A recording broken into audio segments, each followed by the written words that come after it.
بسم اللہ الرحمن الرحیم۔ السلام علیکم۔ نیچے موت کا سکوت تھا، کہیں ہلکی سی روشنی بھی نظر نہیں آتی تھی۔ وہ اور زیادہ قریب جانے سے ڈرتا تھا۔ اس نے حملہ صبح کے لیے ملتوی کر دیا اور اپنے آدمیوں کے پاس واپس آ گیا۔ قدومی اور اسماعیل اکیلے رہ گئے تھے۔ قدومی ان ہنگامہ خیز محفلوں کے عادی تھی جن میں شراب اور دولت پانی کی طرح بہتی تھی۔ مارکونی اسے اس ہولناک ویرانے میں لے آیا تھا اور اسے ایک آدمی کے ساتھ تنہا چھوڑ گیا تھا۔ اسماعیل اسے جانتا تھا، وہ اسماعیل سے واقف نہیں تھی۔ اسماعیل جرم و گناہ کی دنیا کا انسان تھا۔ اس کی شکل و صورت اتنی اچھی اور طبیعت اتنی شگفتہ تھی کہ قدومی نے اسے کوئی عام آدمی نہ سمجھا، لیکن اسماعیل اس کے ساتھ بات کرنے سے گریز کر رہا تھا۔ شام کے وقت اس نے قدومی کو بھنا ہوا گوشت گرم کر کے دیا اور شراب بھی اس کے آگے رکھ کر کہا کہ کھانا کھا کر سو جانا، کوئی ضرورت ہو تو خیمے سے بلا لینا۔ وہ باہر نکل گیا۔ قدومی نے کھانا کھا لیا، شراب بھی حسب عادت پی لی، لیکن تنہائی اسے پریشان کرنے لگی۔ اسے اپنے حسن اور ناز و ادا پر چونکہ فخر تھا، اس لیے اسے توقع تھی کہ اسماعیل اس کے قریب ہونے کی کوشش کرے گا۔ اس فخر میں تکبر اور غرور زیادہ تھا، مگر اسماعیل نے اس کی طرف ایسی کوئی توجہ نہ دی جس کی قدومی کو توقع تھی۔ قدومی کو نیند نہیں آ رہی تھی۔ وہ اپنے خیمے سے نکلی اور اسماعیل کے خیمے میں چلی گئی۔ وہ ابھی جاگ رہا تھا۔ قدومی کے لیے اس نے دیا جلا دیا اور پوچھا کہ وہ کیوں آئی ہے۔ قدومی نے کہا کہ اس کی طبیعت گھبرا رہی تھی۔ وہ اس کے پاس بیٹھ گئی اور پوچھا، تم شاید مسلمان ہو، تمہیں مذہب سے کیا دلچسپی ہو سکتی ہے؟ اسماعیل نے جواب دیا، تمہاری دلچسپی انسانوں کے ساتھ ہے، کسی کے مذہب کے ساتھ نہیں۔ میرا نام اسماعیل ہے اور میرا کوئی مذہب نہیں رہا۔ اوہ، قدومی نے مسکراہٹ اور حیرت سے کہا، تو تم ہو اسماعیل، احمد درویش کے خاص آدمی؟ اس نے پوچھا، یہ آدمی کون ہے؟ کہاں سے آیا ہے؟ وہ مارکونی کے متعلق پوچھ رہی تھی۔ کہنے لگی، اس نے اپنا نام سلیمان سکندر بتایا ہے، لیکن یہ مسلمان معلوم نہیں ہوتا، یہ مصری بھی نہیں۔ اسماعیل نے کہا، اور یہ سوڈانی بھی نہیں، اور سلیمان سکندر اس کا نام نہیں۔ پھر یہ کون ہے؟ قدومی نے پوچھا۔ اس کا اصلی نام کیا ہے؟ میں اس کا نام نہیں بتا سکتا، اسماعیل نے کہا۔ یہ راز چھپائے رکھنے کے لیے مجھے معاوضہ ملتا ہے۔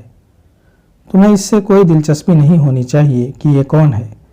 تم منہ مانگی اجرت پر اس کی تفریح طمع کے لیے آئی ہو۔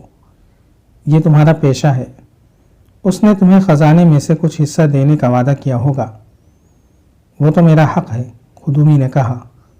اس نے مجھے جو اجرت دی ہے وہ اس خطرناک بیابان میں ساتھ آنے کے لیے بہت ہی تھوڑی ہے۔ میں تو خزانے میں سے حصہ لینے کے وعدے پر ساتھ آئی ہوں۔ کیا تمہیں یقین ہے کہ تمہیں وہ حصہ دے دے گا؟ اسماعیل نے پوچھا۔ اور کیا تمہیں یقین ہے کہ اسے وہ خزانہ مل جائے گا جس کا حصہ وصول کرنے کے لیے تم آئی ہو؟ میں اتنی قیمتی لڑکی ہوں کہ لوگ مجھے خزانوں کے عوض خریدنا چاہتے ہیں، قدومی نے غرور کے لہجے میں کہا۔ یہ شخص تو میری قیمت ادا ہی نہیں کر سکتا۔ میں ایسے امیرزادوں اور شہزادوں کو اپنا غلام بنا کے رکھا کرتی ہوں۔ کب تک؟ اسماعیل نے مسکرا کر کہا، زیادہ سے زیادہ 2 سال۔ اس کے بعد تمہاری قیمت اتنی گر جائے گی کہ تم گلیوں میں پاگل کی طرح دوڑتی پھرو گی۔ تمہیں پوچھے گا کوئی نہیں۔ جن کے پاس خزانے ہیں انہیں ایک اور قدومی مل جائے گی، تم جیسی کئی مل جائیں گی۔ سنو قدومی، اتنا غرور نہ کرو۔ کیوں نہ کروں؟ قدومی نے کہا۔ یہ شخص جو اپنا نام سلیمان سکندر بتاتا ہے، میرے طلسم میں ایسا گرفتار ہے کہ اس نے مجھے قسمیں کھا کر کہا تھا کہ وہ صرف میرے لیے خزانے کی تلاش میں جا رہا ہے۔ وہ مجھے اسکندریہ لے جائے گا، جہاں ہم سمندر کے کنارے محل بنائیں گے۔ پھر میں رقاصہ نہیں رہوں گی۔ کیا تمہیں اس میں کچھ شک ہے؟ شک نہیں، مجھے یقین ہے کہ اس نے بہت بڑا جھوٹ بولا ہے، اسماعیل نے کہا۔ میں اپنی اجرت کے لیے اس کے ساتھ آیا ہوں۔ احمد درویش کا کہنا میرے لیے حکم کا درجہ رکھتا ہے۔ اس نے کہا کہ اس کے ساتھ جاؤ، میں آ گیا۔ یہ میرا پیشہ ہے، میں کرایہ کا گنہگار ہوں۔ میں اجرت پر قتل بھی کیا کرتا ہوں، مگر میں جھوٹ نہیں بولا کرتا۔ میں کبھی پکڑا ہی نہیں گیا۔ احمد درویش مجھے بچا لیتا ہے۔ مجھ میں دوسری خوبی یا خرابی یہ ہے کہ میں عورت کا احترام کرتا ہوں۔ مجھے معلوم نہیں میں ایسا کیوں کرتا ہوں۔ عورت پردہ دار ہو یا عصمت فروش، میں اس کی عزت کرتا ہوں۔ میں عورت کو دھوکہ نہیں دے سکتا۔ میں تمہیں بھی دھوکے میں نہیں رکھوں گا۔ میں تمہیں یہ بتا دینا اپنا اخلاقی فرض سمجھتا ہوں کہ یہ خزانہ تمہارے لیے محل تعمیر کرنے کے لیے نہیں نکالا جا رہا۔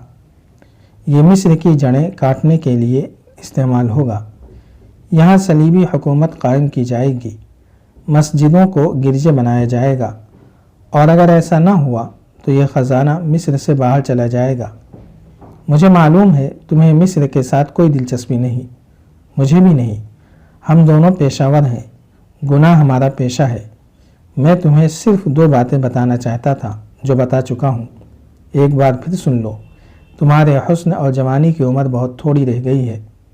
دوسری بات یہ کہ تمہیں یہ شخص اپنے ساتھ تفریح اور عیاشی کے لیے لایا ہے۔ اس کی نظر میں تم ایک طوائف ہو۔ اگر اس نے تم پر کرم کیا تو 1-2 ہیرے تمہارے ہاتھ میں دے دے گا، اور اگر اس نے کسی کے لیے محل تعمیر کیا بھی تو وہ کوئی نوخیز لڑکی ہوگی، وہ تم نہیں ہوگی۔ تمہارے چہرے پر مجھے بال جیسی باریک 2 لکیریں نظر آ رہی ہیں جو آج اچھی لگتی ہیں، تھوڑے ہی دنوں بعد یہ گہری ہو کر تمہاری قدر و قیمت ختم کر دیں گی۔ اسماعیل کے ہونٹوں پر مسکراہٹ تھی، اور اس کے بولنے کا انداز ایسا تھا جس میں طنز نہیں تھا، دھوکہ اور فریب نہیں تھا، ایک گونا اپنائیت سی تھی، اور ایسی حقیقت جو قدومی نے پہلے کبھی نہیں سنی تھی۔ اسے توقع تھی کہ اسماعیل اس پر ڈورے ڈالے گا، مگر اسماعیل نے اسے ذرا بھی اہمیت نہ دی۔ اس کے بجائے اسے یہ تاثر دیا کہ اس کی اہمیت 2 روز کی مہمان ہے۔ قدومی تو اپنے حسن کی تعریفیں سننے کی عادی تھی، اپنے آپ کو کلوپترا ثانی سمجھتی تھی۔ اسماعیل نے ایسا تاثر پیدا کیا جسے قدومی دھتکار نہ سکی۔ اسماعیل کا انداز ہی ایسا تھا کہ اس کا پیدا کیا ہوا تاثر اس کے دل کی گہرائیوں میں اتر گیا۔ رات گزرتی جا رہی تھی اور قدومی کی آنکھوں سے نیند غائب ہوتی جا رہی تھی۔ وہ اسماعیل کے ساتھ باتوں میں رات گزارنا چاہتی تھی۔ اس خواہش کو وہ دبا نہ سکی۔ اسماعیل نے اسے مایوس نہ کیا۔ رات کا آخری پہر تھا جب قدومی کی آنکھ لگ گئی۔ اس کی آنکھ کھلی تو اسماعیل کے خیمے میں تھی، اور اسماعیل خیمے سے باہر کمبل میں لپٹا سویا ہوا تھا۔ قدومی نے اسے جگایا اور کہا، میں نے خواب دیکھا ہے۔ عجیب سا خواب تھا، پوری طرح یاد نہیں رہا۔ کوئی مجھے کہہ رہا تھا کہ سلیمان سکندر کے خزانے کی نسبت اسماعیل کی باتیں زیادہ قیمتی ہیں۔ وہ ہنس پڑی۔ اس کی ہنسی میں رقاصہ کا تصنع نہیں، ایک معصوم لڑکی کی سادگی تھی۔ سورج نکلنے میں بھی کچھ دیر باقی تھا۔ مارکونی اپنے آدمیوں کو اس سرسبز نشیب کے اوپر اپنی اسکیم کے مطابق موزوں جگہوں پر چھپا چکا تھا۔ صبح روشن ہوئی تو نیچے ننگے آدمی اور عورتیں نظر آنے لگیں۔ مارکونی نے اپنے ایک دلیر اور نڈر آدمی کو نیچے جانے کے لیے تیار کر رکھا تھا، اسی ڈھلان سے جس سے اس کا ایک ساتھی لڑک کر نیچے گرا اور اس پر اسرار قبیلے کی ضیافت بن گیا تھا۔ مارکونی نے اپنے اس آدمی کو نیچے لڑک جانے کو کہا۔ وہ ڈھلان کے اوپر بیٹھا اور نیچے سرک گیا۔ کچھ آگے جا کر وہ قلابازیاں کھانے لگا اور زمین پر جا پڑا۔ وہ اٹھ کر چل پڑا۔ 3-4 ننگے آدم خوروں نے اسے دیکھ لیا اور اسے پکڑنے کے لیے دوڑے۔ وہ خوشی سے چلا رہے تھے۔ وہ جب اس آدمی کے قریب آئے تو اوپر سے 4 تیر نکلے اور ان کے سینوں میں اتر گئے۔ ادھر سے 2 اور ننگے بل دوڑ آئے، وہ بھی تیروں کا نشانہ بن گئے۔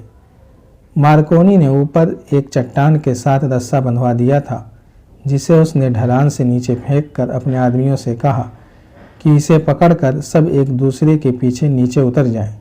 جاری ہے۔ اگر آپ کو یہ قسط وار سلسلہ پسند آ رہا ہے تو لائک، شیئر اور کمنٹ کے ذریعے ہماری حوصلہ افزائی کریں۔ جزاک اللہ خیرا۔